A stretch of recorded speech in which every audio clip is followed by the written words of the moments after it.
Hi there folks, this is the Vintage Sewing Machine Garage. This video I am making is a continuation of the last video I did on the Necchi Supernova motor. And I was talking about how to loosen the motor on its bracket so you can adjust the motor belt, how to take the bracket off so that you can replace the motor belt. Actually, you wouldn't necessarily have to take it off. You could simply, hopefully, loosen it enough to get a new motor belt on without taking the bolts of the bracket all the way out. And you can see here, these bracket holes, I think you can see, are not perfectly round. They're actually slotted, which allows some movement of the bracket on the chassis, which allows you to adjust the motor belt tension. But what I wanted to do here was take a look. And let's take a look at the motor brushes to see what kind of condition they're in. I have no idea. I would like to know though, because if I don't know, remember to hold this, guys. There's a spring behind it. If you don't, it'll go flying. And it would be nice not to have to go crawling around searching for your missing brush cap. The other thing to remember, these are plastic. They are very old plastic. Be gentle. Now, many times, you don't normally have to fight with a plastic cap that screws into a piece of metal because the plastic typically does not become stuck unless it's cross-threaded, in which case it can be a pain. And if it's fighting you, it may crumble. So you have to be ready to have a vacuum attachment to make sure you can get rid of any crumbling that may go on. Hopefully not too much, because I've got the motor, I don't have the motor sitting upright where the plastic would fall. But anyway, this came out fine. I'm very grateful for that. Now, moment of truth. Let's see what we've got here. Right now I have a spring, and I'm not getting a brush to come out. Sometimes brushes get stuck. I'm going to push in and just kind of twirl the spring. Be careful with this spring. You don't want to ruin it. Just seeing if I can, yeah, here comes the spring. I'm not getting a brush yet. Now I have to figure out how much brush is left. Is any brush left? Looking down in it, it's kind of hard to tell. But my brush is in good shape. Sometimes my brush spring is in good shape. Sometimes the brushes themselves will stick. And it's not always easy to know why that happens, but it does. Let's take a look at the other side, if we may. Sometimes you'll get one brush not come out, but the brush on the other side will. That could be wishful thinking on my part. So we will see. I don't want to contort this cord too much, guys. So I'm going to have to do this. I can't really get to that other side there, but let's see. Let's see if I have any better luck on this side. And again, trying to remember my own advice to be extra careful not to break what is basically 60-year-old plastic brush caps. Sometimes they're totally fine and sometimes they're not. Okay, that one's good. I'm also grateful for that. And let's see, here comes another spring, but no brush. Now, that could mean that the brushes are gone or almost gone. The person that sold it to me did turn it on and it ran. It was not, doing anything weird, not making any weird sounds. But, the question remains, okay, well, where? Just looking to see what I got here. Where is the brush? What remains of this brush is way down. Way down in that brush holder. So, what am I going to do? Oh, by the way, while we're here, you can see this little red dot. Sometimes Europeans would be kind enough to put in a little red dot where they wanted lubrication. I suspect that is for putting a drop of oil for the bushings, but that's the least of our issues right now. I am going to attempt to remove the brush, or what is left of the brush, if there is anything left. I have a feeling, and I could be totally wrong, guys. I think I'm going to need brushes for this. I should be able to get them. They're not expensive. I hope to be able to get some to replace. But first I'm going to work on getting the brush out, and I will see, and again, you never touch a motor at all until your machine is totally unplugged, so there's no electricity going on here. And I'm going to see, now getting a brush out of here is not always simple. Now you can certainly, this little cap here will also come off of the motor, and I'm going to take it off so I can take a look at what's going on. I wonder if I've got the right screwdriver. That may give me better access to my brush. So if the motor design allows for it, why not try that? And remember, as I mentioned in other parts of the earlier video, always look out for washers. There are tiny little washers underneath these bolts. The washers are there for a reason, so make sure you grab them, don't lose them, and you'll be good to go. You can always get replacements, but a lot of people don't even know that washers belong on something, because the washers are so small and lightweight, they fall, they don't make any noise, and nobody knows, no one's any wiser for it. Now, this cover is interesting. It covers the commutator, which is the copper ring, and we have a lot of buildup here. I mean, that's a lot of carbon. So does that mean that this machine was used a lot? Possibly. I don't know for sure, to be honest. But this cover it's made of plastic, okay? And I believe that's true because the motor housing is metal and there are moving parts in there, and I think that was done as to sort of insulate the motor. Now when I go in here, I see, wow, I see a lot of carbon. What I'm going to do then is I'm going to take my, I have that shop vac with the little micro attachments, and that's going to be a really good thing. I don't want to put any cleaner in here. What I want to do is suction some of this stuff out. And then we will take a look at the motor brushes. There may be a way to unstick the brushes from here, and that way I can get them out, right? I can even try to suction them out with a vacuum as long as I don't lose them, because I want to remember what size they are. Anyway, that's where we are at the moment. I will hit the pause button and we will get set up to get some of this goop out of the way. Okay guys, I've got the shop vac out. I have my little micro attachment set. That is the adapter. And then of course, just to kind of refresh you guys, it comes with, you know, these are very small. You can see in my hand, they were originally conceived of to vacuum electronics, computer keyboards, and so forth. And I use them for that, but I also use it for cleaning parts of the interior of the dashboard of the car. And they are awesome for vacuuming sewing machines. But before you use this, I know it may sound awfully obvious, but it does not hurt to mention this. Before you get a vacuum turned on, make sure that anything like these little screws that hold the cap, the cap that I just pulled off the motor here, this here, make sure these are nowhere near your vacuum. I know, again, it sounds obvious, but you'd be surprised. And you don't, I personally do not want to go fishing into my vacuum for this.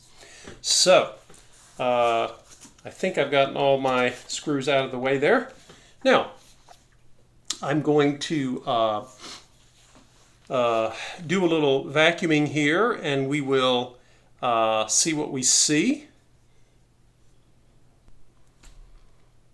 Okay guys, I decided not to have you suffer through hearing the vacuum, but basically I have vacuumed out a lot of this fuzz. It was basically old dust and lint that had accumulated. Now I have not lubricated the bushing of the motor yet, but that's okay. Now I'm going to try something here. I want to see if I can get my brushes sort of backed out by taking a very small or thin screwdriver. Let's see if I can zoom in here. I know it's a little strange angle to be looking at. So You can see one end. This is the where the brush, motor brush would normally have come out at, but again, it's stuck. So I'm going to try something here. Let's take this, and again, I'm going to be very careful. If this is too blunt of an object, I don't want to scratch my commutator. I really don't. Just seeing, yeah, a little bit of wear, but not. I've seen worse wear on a commutator. Sometimes the brush will stick. I know you can see that the commutator is moving, but the brush will sometimes get stuck down in here.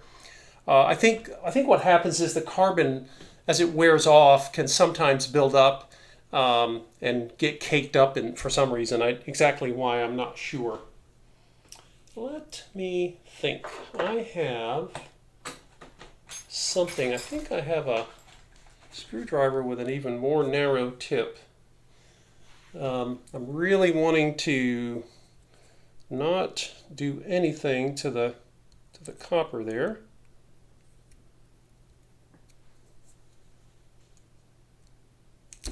Aha, I did. Whatever was holding the brush to the commutator, I was able to move. And now, let's see. Now I need to get it out from, and again, if I turn the motor, let's zoom back out.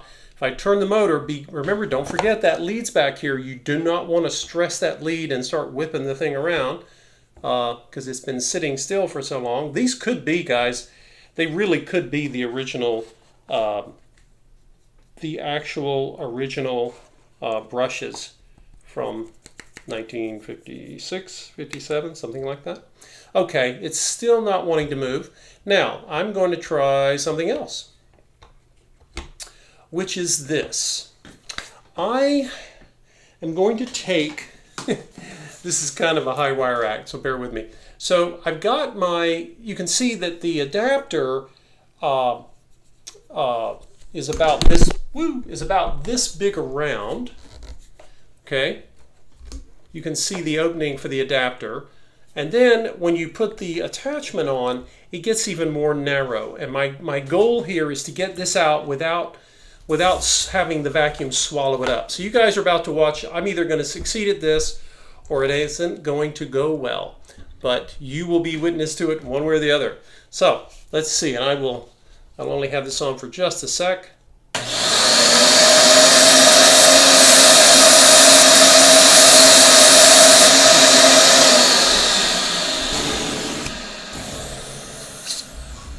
Well, obviously there's not enough suction to get that out. So, what is our next option? This is a seam ripper.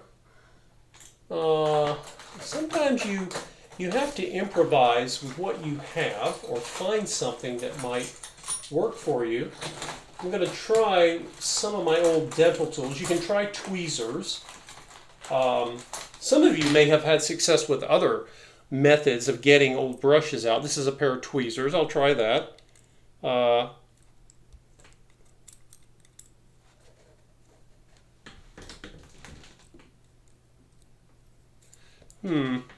Not much success thus far.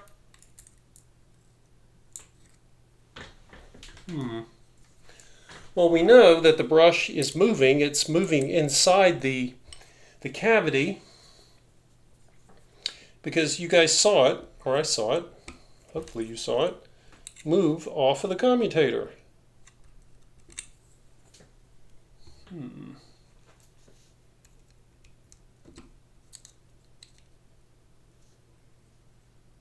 Now, let's see.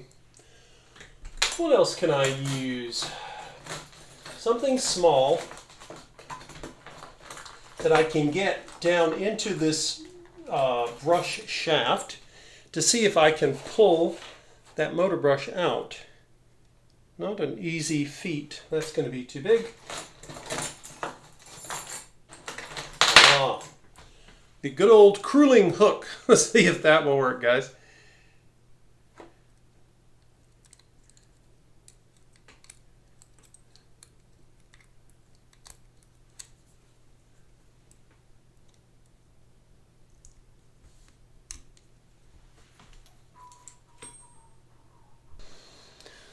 Okay, everyone. Well, I managed to get the brush free.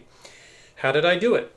Well, I knew that I didn't want the brush to disappear in the vacuum, so I took a Kleenex, put it on top of the vacuum, but it was still sticky in here. So I took my rubbing alcohol, my cotton swabs, and I went in and I cleaned the motor brush shaft to get anything that might sort of, I don't know, hold up the brush.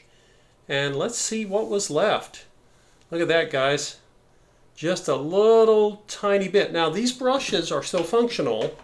Technically, the motor was not about to crash on them because I have, what is that? It's less than 1/4 of an inch, right? Less than. What this tells me is that that's why we saw that carbon in there.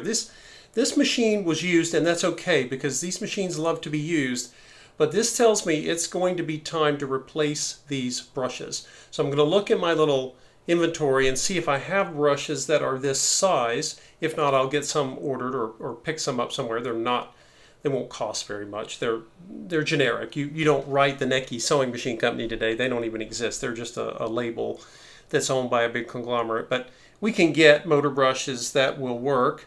I noticed that this motor brush has a little bit of a wire on the end, so it looks like it must have been attached in some way with the spring.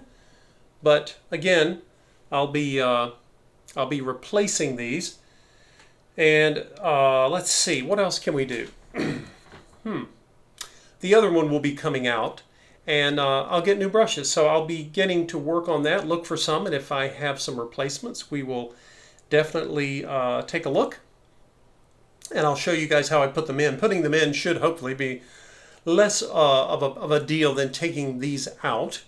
And we will see, we will go from there. And anyway, thank you all for watching. This video was a little shorter than the last one. But again, this is why, and you guys have seen me talk about brushes before. Many times the motor brushes are not worn out. If they're greater than, say, 1/4 of an inch, moving toward, 3/8, ½ inch, I don't replace them because they have a lot of life in them. But this one, yeah, I think, who knows, you could probably sew a bit more with this, but again, I don't want to have these brushes go down to nothing because that's when the motor can be really damaged from that. So this was good. This is why I like to inspect the brushes on every vintage sewing machine I tinker with, because you just don't know, right? Maybe you have a machine that was used a lot. Maybe you don't.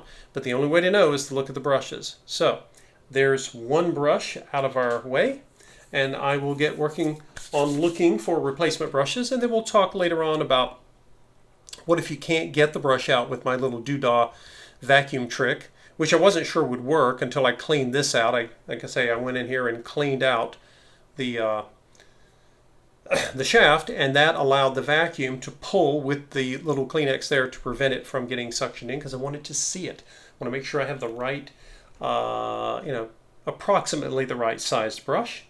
So anyway, I'll get looking for that, and stay tuned for the next installment, guys. Thanks for watching.